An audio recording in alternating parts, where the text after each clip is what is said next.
¿Dónde? ¿Dónde la alegría de ayer, la niñez de pájaro, la candidez? ¿Dónde el raudal de escurridizos peces, en la quebrada las delicias, en buisaco, lomo de buey, a los 9 años? ¿Dónde la emoción del primer beso, la piel tiritando ante la mujer? ¿Dónde la temprana juventud, las amistades, los descubrimientos? ¿Dónde los Andes, las lagunas, los volcanes? ¿Dónde la espiral ascendente, el jaguar y la anaconda, las visiones íntimas, nítidas, los sonidos brillantes, la enredadera de almas en el brebaje? ¿Dónde la cruz del sur, el destino de las estrellas fugaces? El viaje por los 4 costados del ruido y el silencio, la ducha fría en el apartamento de soltero, las gigantes madrigueras de cemento, el estrépito con luces de neón a pleno día, las avenidas con peaje sin regreso, las páginas en blanco, las manuscritas, las impresas, los libros verbales en los escenarios, los bares y los parques, las removidas losas para las vanguardias, más grande el mordisco que el alimento, la herida abierta al soplo de la moda, elegir entre el bebedizo contundente o el agua de narciso. Ah, el mundo al descubierto, el polvo gris de la piel en los espejos, el vuelo entre el océano y el cielo, la lengua de los antiguos invasores, la intimbre de palabras y silencios, de aromas y colores y sabores y de tiempos, el paso del tren y de las horas, las arrugas del sol en la frente, el grave perfil del planeta en el acantilado, la ruina de los tiempos, la insensatez, donde la sabia experiencia del viejo, donde el silencio y el inapelable tiempo que no está, será tal vez en ese niño, nido de cielo, que a cada segundo y en cada lugar está por nacer.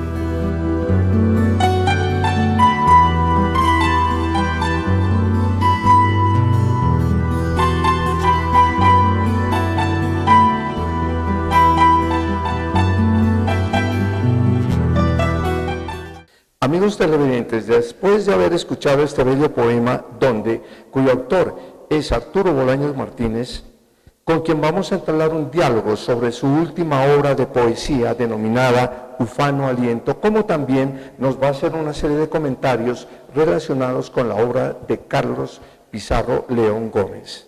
Arturo, bienvenido al programa Abriendo Caminos.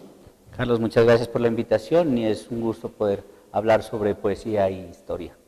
Antes de iniciar este diálogo, amables televidentes, voy a leer su hoja de vida, algunos apartes de su hoja de vida, porque tengo entendido que la obra es muy extensa, Arturo. Entonces, Arturo Bolaños es abogado, especializado en literatura latinoamericana, como también se especializó en historia de Colombia en la Universidad del Cauca, fue estudiante becario de la Casa de las Américas en La Habana, Cuba.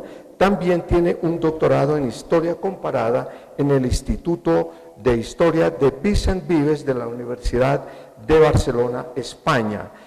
Su tesis principal presentada en esta universidad fue precisamente la de Carlos Pizarro León Gómez, denominada de comandante guerrillero a candidato presidencial. Además de esto, amables televidentes, ha publicado diferentes obras, tanto de historia como de literatura, de poesía. Por ejemplo, tenemos Desde una orilla distinta, Granos de voz, Al sur de la poesía, Surco de voz, que fue ganadora, entre otras cosas, del premio Aurelio Arturo de la Casa de la Cultura de aquí del departamento de Nariño. Arturo, coméntenos usted por qué este último libro que ha sido publicado se denomina Ufano Aliento.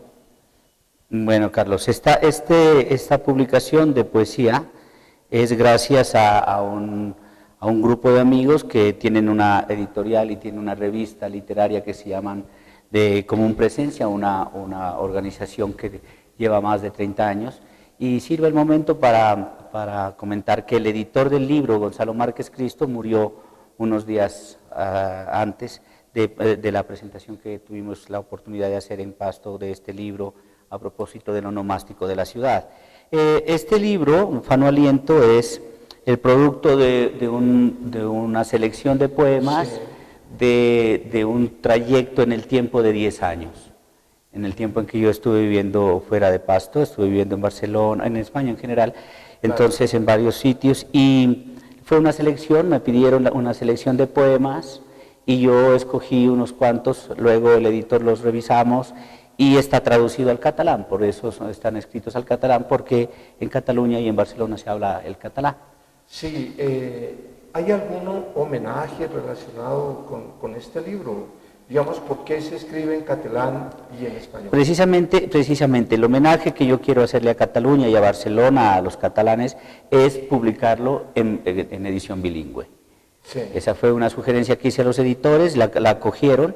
La traductora es Eleonora Gambino, que realmente no es solamente una persona, es un grupo de traductores de la mejor calidad. Entonces los catalanes, es un homenaje a la lengua catalana, es una lengua minoritaria que fue prohibida en tiempo de los Borbones, después Franco también la prohibió, no se podía utilizar, pero la lengua sobrevivió y hoy en día es la que se habla en Cataluña.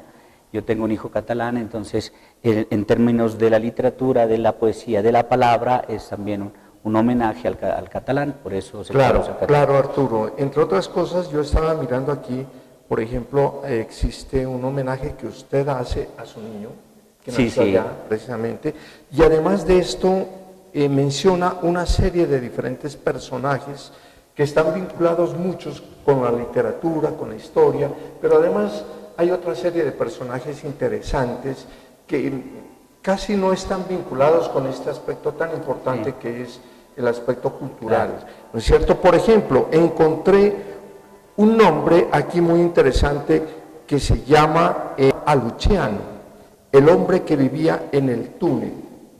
¿Quién era ese hombre que vivió en el túnel y de qué manera influyó en su vida? Esto es muy curioso y muy interesante, gracias que la oportunidad de conversar sobre esto. Mira, el agradecimiento, generalmente los libros de poemas básicamente se hacen 2 a 3 personas, no, yo lo hago a muchas personas que colaboraron conmigo, me dieron la mano simplemente, y fueron amigos. Luciano particularmente es un personaje que yo conocí a los 2 días de haber llegado a Barcelona, de estar en el piso, de estar en el apartamento, y él vivía debajo de un puente de una gran avenida. Luciano era gallego, yo con el tiempo me hice amigo de él, me enteré de toda una historia de vida. Era un hombre gallego que salió de su Galicia natal, de un pueblo, de un sitio del campo, y termina haciendo parte de las huestes, siendo un soldado raso de Franco. Él está en el norte de África, en la zona del norte de África, en Mayaques, en esa parte que después se convirtió en territorio español. Y él me llegó a contar cosas tan simpáticas y tan tristes y dolorosas como que les pagaban a estos soldados por cada moro, o sea, por cada republicano que mataban, les daban un par de días de asueto. Fue la época dura, pues. Claro, exacto. Claro, y este hombre gallego, que era analfabeto, que había tenido que salir de su tierra porque su padre y su madre no tenían con qué alimentar a los 12, 13 hijos que tenían, él se va a los 9 años de su casa con otro hermano, terminan de soldados a los 14, 15 años, luego terminada la guerra, obviamente los perdedores, mientras está Franco muy bien, pero luego él tiene que emigrar de España y termina en la Valle, en Alemania, la guerra, y cuando termina la dictadura de Franco, entonces él tiene que emigrar de España y termina trabajando en Alemania, en una gran industria de estas farmacéuticas, y luego él retorna a España y es una persona que vive en un túnel. Ahora, resolviendo la pregunta, influyó incluso literariamente por esto, porque cuando nos conversábamos, cuando nos sentábamos un rato en las gradas o en el parquecito adyacente, conversábamos, yo le comentaba un poco de mi vida, de dónde era, etcétera. Él también empezó a comentarme de lo suyo, y en el transcurso de 8 años nos hicimos amigos. Y cuando él se enteró de que yo era escritor, historiador, que estaba estudiando un doctorado en historia, empezó a guardarme libros, porque él en la noche salía del túnel y hacía sus recorridos por la avenida y encontraba comida, etcétera, y entre otras cosas encontraba libros. Y uno de los libros que me regaló un día fue una gran sorpresa, fue una edición del Quijote de 1867. Una reliquia. Que es una reliquia, que es una cosa que no alcanza, que alcanza en mi mano perfectamente. Entonces, un día él me esperó y cuando me vio entrar por el túnel, se paró y me dijo que tenía un regalo y me lo regaló, una edición del Quijote. ¿Usted ha tenido algún tipo de influencia literaria de otros autores a nivel universal? Sí, sí, por supuesto. Por ejemplo, eso es, ¿quién? No, Aurelio Arturo, por ejemplo, es Arturo. inevitable, ¿no? Es inevitable para un nariñense, para un colombiano, es inevitable. Sí. Eres Borges, Aurelio Arturo para mí ha sido Vargas esencial. Vila. Vargas Vila, sobre él escribí un libro que está inédito, Sí. no hay una influencia directa con él, pero yo soy de los que he leído y hice mi ¿Y tesis tiene un de trabajo máster. relacionado con Claro, Vargas es Vila? una obra de más de 400 páginas que no he podido publicar, ¿no? Es la tesis. Interesante. Claro, es interesante porque es que sacarla a la publicidad. ojalá a la se pudiera, pública, claro. ojalá se pudiera, ¿no? Yo tengo más de 89 libros de Vargas Vila, diferentes, colección excelente. 50 de ellos, 51 de ellos, primeras Sí. ediciones publicadas en Barcelona, porque Vargas Vila es invitado por los hermanos, unos hermanos que tienen una gran editorial, con el compromiso de hacerle prólogo a sus ediciones, y él viene a Barcelona y reescribe o edita nuevamente y saca en otros casos cerca de 29 ediciones primeras de sus obras, que no eran solamente novelas, ensayos. Vargas Vila era una persona, un escritor único, ¿no? Es el primer escritor latinoamericano que llega a Europa y puede vivir de la literatura y se gana el respeto de muchas personas, entre otras, pues de Rubén Darío, ¿no?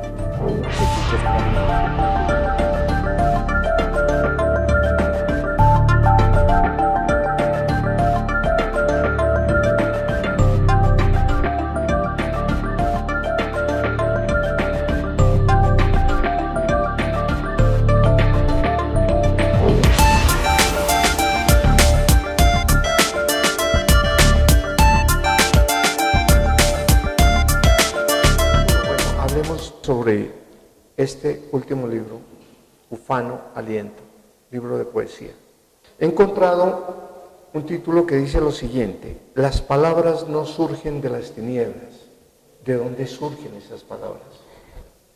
Mira, eso es poesía, entonces hay que saber interpretarlas, ¿no? Cada cual lo interpreta a su manera, cada cual hace su lectura, pero de hecho el tema es que tiene que ver con las palabras, es que la palabra es la que crea, la palabra es el verbo inicial. Dios, primero, para pronunciar, crear al hombre o crear lo que sea, para darle vida o existencia a algo, tiene que pronunciarlo, y lo pronuncia con palabras, en el idioma que sea. Bueno, en el idioma que sea, y se hacen versos, claro. Se hace poesía. Y se hacen silencios también. Se hace silencios. Porque la palabra sin silencio no puede existir. Esas dos cosas son básicas. Son el elemento fundamental de la comunicación humana, el silencio y la palabra. Luego ya hay unos lenguajes corporales y etcétera. Pero ¿para qué se hacen los versos, Arturo? Yo creo que lo único, alguien decía que solamente para perder el tiempo, ¿no? Sí. Pero si tú dices, si escuchas bien eso, si traduces bien eso, perder el tiempo, ¿qué significa? Es contenerlo, perderlo es contenerlo o desaparecerlo, deshacerse de él. Si hay algo en el ser humano que es inevitable, es el tiempo. Es posiblemente lo único. Por eso, Cardoso de Aragón decía, o sea, este amigo decía, lo único concreto en la vida de un hombre es la poesía. Sí. Es lo único concreto, vale, en la vida de un hombre. La poesía. Y la muerte también. Claro, porque está unida junto. Entonces, son los seres que nacemos condenados a muerte.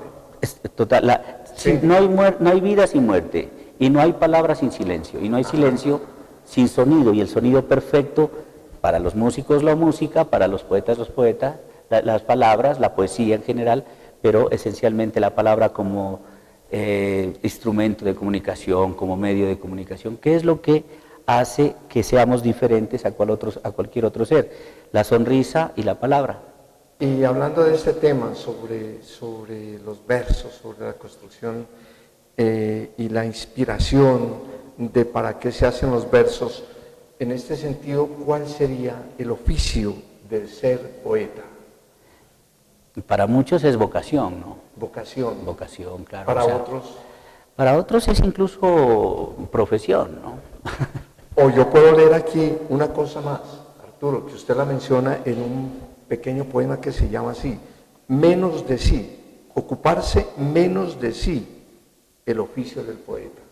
Claro, yo confío en eso, en que los que se dediquen a la poesía, al arte en general, no sea un ejercicio del ego, sino un ejercicio de humildad, precisamente. De humildad, de darse a la comunidad, claro, a la sociedad. Claro. El artista o la persona que cultiva al que se cultiva al ser humano, lo hace precisamente, es un ejercicio de humanidad, ¿no? De humanidad, claro que sí.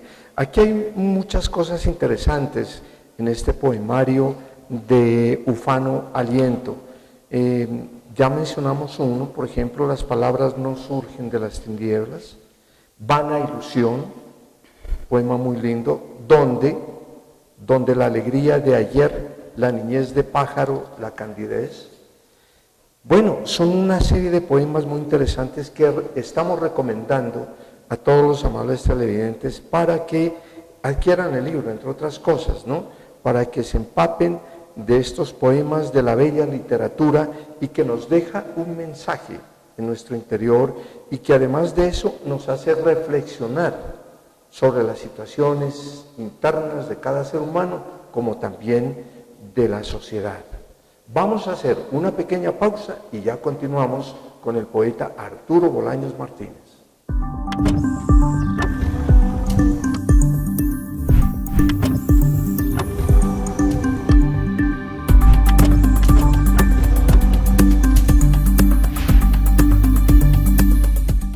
Continuando con la conversación con Arturo Bolaños Martínez, hay un poema muy interesante que dice Parada obligada. ¿Usted en alguna ocasión, Arturo, ha tenido que hacer alguna parada obligada en el transcurso de su vida? Sí, no una sola vez, no una, sino varias, claro. Incluso no ¿Podemos saber en qué momentos? Bueno, por ejemplo, cuando tuve cuando me retiré de estudiar Derecho en el Externado de Colombia, yo estaba en tercer año cuando me retiré, y en el cuarto mes del tercer año me retiro del externado. Esa es una parada obligada. Ya. Otra parada obligada puede ser cuando decidimos con Alejandra venirnos con Lorenzo, después de más de 10 años, venirnos nuevamente a Pasto. Esa es otra parada obligada. Trabajar es una parada obligada. Tener un trabajo a la usanza, 8 horas diarias, etcétera. Esa es una parada obligada. Una parada obligada es cuando muere mi padre. Una parada obligada es cuando lo traiciona uno algún amigo. Una parada obligada es cuando ve uno darle la espalda a la mujer que uno ama. O la puerta cuando se cierra. Esas son paradas obligadas. ¿Pero qué ha sucedido después? No, hay que seguir el camino. Hay que continuar. Claro. Uno no puede quedarse en el mismo sitio. No quedarse ahí, exactamente. Con el permiso suyo voy a leer el último poema del libro que dice: Cuando fuimos, vimos y volvimos, se nos acabó el infinito.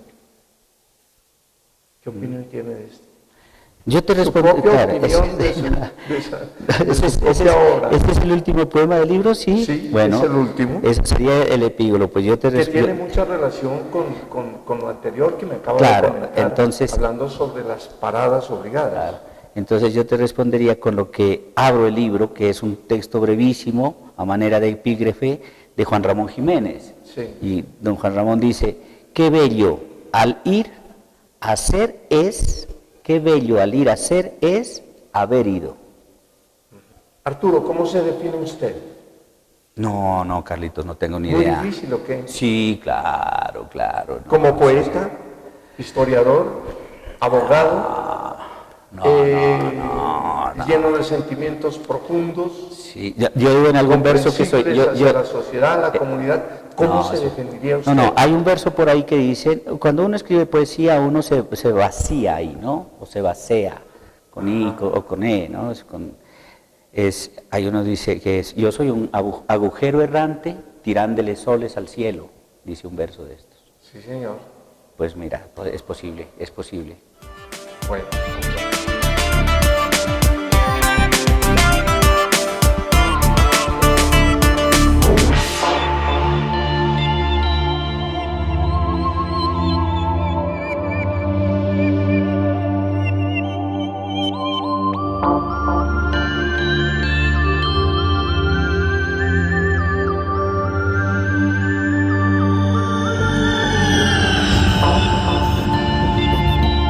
A un soplo de la infancia, de los viajes, de los amores, con la huella de la sonrisa, el polvo y la ceniza, solo extraño aquellos silencios a un soplo de convertirse en palabras, a una alenada de la infantesa, dels viatges, dels amors, amb l'empremta del somriure, les pols i la cendra, només enlloro aquells silencis a una alenada d'esdevenir paraules. Vana ilusión, se me van los días buscando lo que no he perdido, un amor, un nombre, un país, y lo que quiero perder me persigue, un estigma, una cicatriz, el ruido, vana ilusión de mariposa, olvidarse del gusano. Vana il·lusió. S'escolen els dies buscant el que no ha perdut, un amor, un nom, un país. I el que vull perdré me persist, un estigma, un cicatriu, un sorol. Vana ilusió de papallona, olvidarse del fue. El vuelo de la gaviota y la chihuahua. Me gustan las cochas andinas y el Mediterráneo, la chicha y también el vino, el canto del viento que endulza la quena en los Andes, también el repicar del carrillón en las oquedades de las callejuelas del siglo XI. Me gusta el maíz y el trigo, el olivo y el café, el jabalí y el colibrí, la gaviota y la chihuahua. Me gusta el pasado y el futuro, el valle de Actunyacta y Urcunina, su fértil olor a tierra mojada. Y me gusta esta ciudad, Barcelona, con sus 2000 años de signos y diseños, Gaudí, Dalí, el Eixample, el cubismo, la novia desnuda en la Barceloneta. Me gusta el Electric nocturno, con sus 1000 ojos brillantes, el va y viene de las estaciones, y la cima bajo la Cruz del Sur, las amplias llanuras de aire sobre el verde laberinto de nubes y montañas. Esa claridad de aire andino, el agua fresca que destila la mañana, el sabor tierno de la fruta y la papa, el brebaje lleno de savia que me da el abuelo. Sobre todo, me gusta recostarme, cerrar los ojos en la memoria que crece en la cima de tu vientre. Parada obligada. Llegada la edad de los destierros, de las usuales palabras, de los asuntos mortales, de los papeles escritos, de los senderos recorridos. En la parada obligada, la estación del recuerdo, la edad nos envuelve, mortaja de palabras, asuntos, papeles y senderos.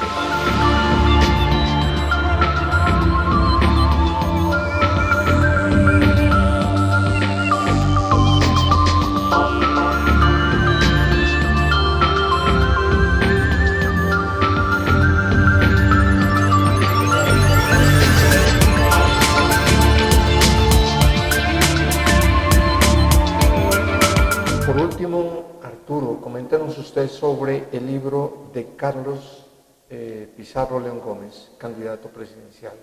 Este fue publicado en Alemania. Coméntenos sobre esto. Bueno, mira, gracias por preguntar eso, porque realmente para mí ha sido entre triste y difícil, ¿no? Esa es mi tesis doctoral, convertida en libro. yo no pensaba trabajar a Carlos Pizarro, pero gracias a su hija, a María José, y a su primera mujer, a Miriam Rodríguez, ellas me ofrecieron un material para poder hacer un trabajo sobre la vida de Carlos Pizarro, que aprovechar esa oportunidad, o sea, tener un material de primera mano, cartas personales, información personal, documentos que Miriam y que María José habían guardado de él y del M-19. Entonces yo me dediqué, logré que poder hacer, que me permitan hacer ese trabajo, esa biografía histórica como tesis doctoral. Finalmente, después de varios años, terminé el trabajo. Ese libro lo intenté publicar aquí en Colombia, intentamos con María José, hicimos algunos contactos a ver si se podía, realmente las condiciones no eran buenas y lo publiqué en Alemania. Entonces hay una editorial en Zuckerberg en Alemania, lo publicaron.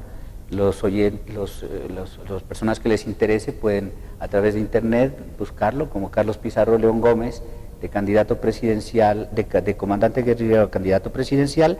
Es una biografía histórica, no ha sido mi intención convertirlo en un héroe ni en una víctima, sino a través de una biografía histórica objetiva, documentada, contar también la historia de nuestro país desde 1950 hasta el 91 que es más. Entonces es toda una historia de vida con Carlos Pizarro León Gómez, en donde básicamente a través de la historia de vida de un hombre, de un ser humano, que es de una familia oligarca, aristócrata de Colombia, hijo de un almirante de la Marina, con una hija de un embajador chileno, termina siendo primero en las FARC, de donde deserta de las FARC y termina militando con el M-19 y finalmente siendo su comandante, y después ya sabemos la historia, ¿no? Asesinado en un avión en pleno vuelo, y mientras estaba realizando su campaña presidencial. La historia de vida de un ser humano es muy interesante. Esta es una biografía histórica, no es como digo, no es para convertirlo a él ni en héroe ni en villano, es intentar a través de una documentación directa, personal, de primera mano, escribir una historia y acercarnos tanto al ser humano como al contexto histórico en que él vive, ¿no? Entonces, por último, ¿qué opinión tiene esta nueva etapa del posconflicto en Colombia? Es de las cosas más interesantes que va a vivir Colombia. Ojalá no caigamos en la patria boba. Eso esperamos definitivamente, que se firmen los acuerdos de paz y además ya dejemos la guerra, ¿no? No, yo creo que ya eso es... Muchos años, inclusive desde el siglo XIX. No, y de antes. Imagínate. O sea que si entramos en temas... en eso, en analizar toda la vida social, política y económica del país, viene desde siglos atrás. Desde siglos atrás. Y tú esperamos que ahorita pues ya con esta firma de acuerdos se cese todo ese tipo de hostilidades y vivamos en paz como siempre, ¿no? Un futuro mejor para nuestros hijos. Para los descendientes, ¿no? Y para los hijos de los demás. Exactamente. Porque es que no solamente es mis hijos, mis nietos, no, es los hijos de todos, los nietos de todos. De todo el mundo. Y si algún día llegamos ancianos, pues ahí sí, nuestra ancianidad. Claro. ¿Sí? No tener que cambiar el canal de noticias. Más bien que sea atractivo escuchar el canal de noticias. Claro. Que sea atractivo, que sea lleno de cultura. Por ejemplo. De poemas. Hombre, por favor, ya estaría bien. Bueno. Amables televidentes, esto ha sido todo por hoy en Abriendo Caminos. Hoy tuvimos la grata presencia de Arturo Bolaños Martínez, quien nos ha hecho un recuento sobre su libro Ufano Aliento. Además de esto, nos ha comentado sobre el libro de Carlos Pizarro León Gómez.